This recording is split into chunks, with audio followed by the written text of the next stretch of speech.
అందరికీ హ్యాపీ వరమహాలక్ష్మి అండి.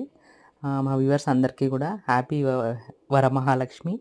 అలాగే ఈ వరమహాలక్ష్మి పండుగ అనేది మీ అందరికీ సుఖము, శాంతి, సంపత్తు అన్నీ కూడా ఇవ్వాలని నేను మనస్ఫూర్తిగా కోరుకుంటున్నాను.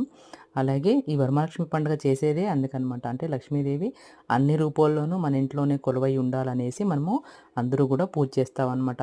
అంటే ఆ లక్ష్మీదేవి మన అన్ని రూపాల్లోనూ సరస్వతి రూపంలోనూ మరియు నెమ్మది రూపంలోనూ మనశ్శాంతిగా ఉండాలి. మరి ఇల్లంతా కూడా పాజిటివ్ ఎనర్జీ అనేది ఈ ఇయర్ ఫుల్లు మనకు ఉండాలి అని, ఏదైనా కష్టం వచ్చినా దాన్ని తట్టుకునే శక్తి ఇయ్యాలనేసి అన్నీ కూడా మన దీంట్లో భాగంగా ఉండాలని ఆ లక్ష్మీదేవిని పూజిస్తామన్నమాట.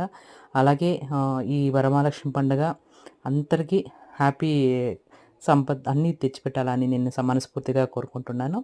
Happy Varamahalakshmi. Thank you for watching.